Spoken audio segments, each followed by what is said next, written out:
Hello everyone, I hope you all are doing great. मैं उम्मीद करती हूँ कि आप सब खैरियत से हो। और आज मैं आप लोगों को एक छोटी सी स्टोरी सुनाना चाहती हूँ जो कि एक अमेरिकन राइटर ने लिखे हैं। उनका नाम है शेल सिल्वरस्टीन। उन्होंने ये book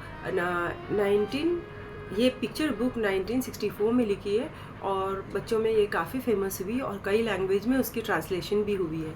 so let's get started. Story का जो टाइटल है वो है the giving tree. Okay, once there was a tree. एक दफ़ा ऐसा होता है, एक पेड़ होता है।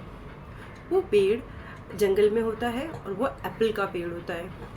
उसमें वहाँ पर एक बच्चा होता है। वो बच्चा खेलता होता है और वो जो भी लीफ गिरते हैं, जो भी पत्ते पेड़ पे से गिरते हैं, वो पत्तों को उठा करके वो अपना क्राउन बनाता है, ताज बनाता है और वो खेलता है। ये देख के जो पेड़ है उनको बड़ी मोहब्बत लगती है, बहुत उनको उस बच्चे से अट्रैक्शन हो जाता है, मोहब्बत हो जाती है। तो वो बोलते हैं कि बेटा आप क्यों नहीं मेरे ब्रांचेस में स्विंग करते हो, झूला झूलते हो, आओ हम साथ में खेलें। तो वो बच्चा झूला जो उनके ब्रांचेस पे झूला झूलता है और खेलता है, हाइड एंड सीक खेलता है। इसी तरीके से उन लोगों की फ्रेंडशिप मजबूत हो जाती है। और जैसे भी मौसम बदलते हैं तो सेब आते हैं पेड़ में और वो बच्चा सेब खाता है। एक दिन कुछ साल गुजर जाने के बाद में वो बच्चा थोड़ा सा बड़ा हो जाता है और वो पेड़ बोलते हैं कि how are you friend, I am glad to see you after such a long time. बोलते हैं कि कैसे हो आप दोस्त, मैं बड़ा खुश हूँ आपको देख करके। वो बोलते हैं कि आओ हम खेलें। वो बोलता है मैं तो बड़ा हो गया हूँ, मैं अभी ब्रांचेस में झूला कैसे झूल सकता हूँ। तो बोलते हैं कि अच्छा ठीक है, आप मुझ पे चढ़ के कुछ सेब ही खा लो। तो फिर वो बच्चा क्या करता है, चढ़ के सेब खा लेता है। फिर कुछ दिन गुजर जाते हैं। उसके बाद में फिर वो बच्चा आता है और जो पेड़ होता है उससे बातें करने लगता है। पेड़ बोलते हैं how are you, I am so glad to see you after such a long time, let's play together. वो बोलते हैं कि अच्छा मैं तो अभी खेल नहीं सकता हूँ, बात ये है कि मेरे पास कुछ पैसे नहीं हैं और कुछ अर्निंग्स भी नहीं है। तो थोड़ी देर वो पेड़ सोचते हैं और बोलते हैं कि why don't you remove all the apples from me and go and sell into the market and make some money out of it। वो बोलते हैं कि क्यों नहीं आप मेरे सारे सेब निकाल लेते हो और जा कर के मार्केट में बेच करके उसको पैसे बना लीजिए, ऐसे बोलते हैं, एंड बी हैप्पी। तो पेड़ ऐसे बोलते हैं। तो फिर वो बच्चा क्या करता है, अब वो जवान हो चुका है, चढ़ के तोड़ के एप्पल्स तोड़ के जाके मार्केट में सेल करके पैसे बना लेता है। अब उसको कुछ साल ज़रूरत नहीं पड़ती है, फिर से ज़रूरत पड़ती है तो फिर वो पेड़ के पास आ जाते हैं और बोलते हैं कि पेड़ फिर से बोलते हैं I am glad to see you back after such a long time, how are you my friend. बोले आप कैसे हो मेरे दोस्त। बोले हाँ मैं तो अच्छा हूँ, लेकिन ऐसा है अब की बार तो अभी मैं मैरिज करना चाहता हूँ, लेकिन मेरे पास कोई घर नहीं है, ये जंगल ही मेरा घर है, ऐसे बोलते हैं। तो वो जो ट्री होते हैं वो बोलते हैं कि don't worry my friend, you cut off all my branches and make A home out of you for your self. तो वो बोलते हैं कि मुझे मेरे ब्रांचेस जो है वो सब काट लो और आप अपना घर बना लो उससे।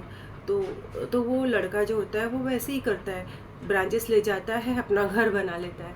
फिर उसको उस पेड़ की कुछ साल ज़रूरत नहीं पड़ती है, उन लोगों की मुलाकात नहीं होती है। फिर उसके बाद कुछ दिनों के बाद फिर से अब वो ग्रोन अप मैन है, फिर से वो ट्री के पास आते हैं और बोलते हैं कि फिर वो ट्री बोलते हैं I am so glad to see you after such a long time, how are you, be happy always, what happen, why are you so upset.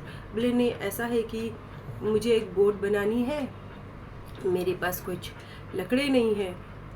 तो इस बात पे जो ट्री है वो थोड़ी देर सोचते हैं तो बोलते हैं why don't you cut my trunk and you take it and make a boat out of it.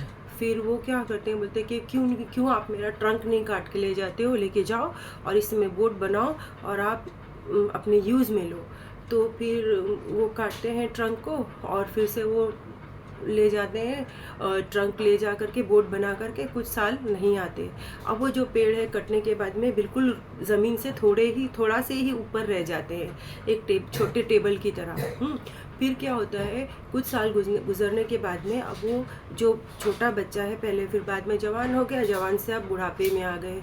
बुढ़ापे में आने के बाद में वो जाते हैं पेड़ के पास, फिर से बोलते हैं कि मिलते हैं पेड़ से जाके।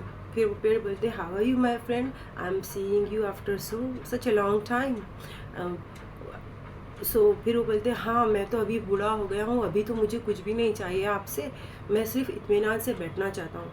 तो तब वो बोलते हैं, तब वो जो बचा थोड़ा सी जो बचे हुए जो ट्री होते हैं वो बोलते हैं कि ये जो मेरा ट्रंक है अभी भी थोड़ा बचा हुआ है, आप उस पर बैठ जाइए ताकि आपको यू बी हैप्पी, आप उस पर बैठ के थोड़ा आराम कर लीजिए। तो इस बात पे से वो जो बूढ़े आदमी है वो उस ट्रंक के ऊपर बैठ जाते हैं और आराम करते हैं। तो इसी स्टोरी का जो मॉरल है कि वो जो गिविंग ट्रे होते हैं वो देते ही रहते हैं और ह्यूमन बीइंग एनवायरनमेंट से लेते ही रहते हैं, लेकिन हमें उस चीज़ की कदर करनी चाहिए। और जैसा रिलेशनशिप वो ट्री और ह्यूमन बीइंग का था, ऐसा रिलेशनशिप ह्यूमन बीइंग को, एक ह्यूमन बीइंग को दूसरे ह्यूमन बीइंग से हरगिज़ नहीं होना चाहिए। क्योंकि अगर कोई गिविंग है तो उससे हम लेते ही जाएंगे, उसको कुछ भी इन रिटर्न नहीं देंगे, तो ये तो होता नहीं है दुनिया में। इस तरीके से तो नहीं, ठीक बात नहीं है। तो इस moral of the lesson is कि when someone is grateful to you, you also have to have some courtesy for the other person who is doing something good for you. I hope आप लोगों को ये story अच्छी लगी हो। अगली दफ़े मैं न्यू स्टोरी के साथ आऊँगी, तब तक के लिए धन्यवाद।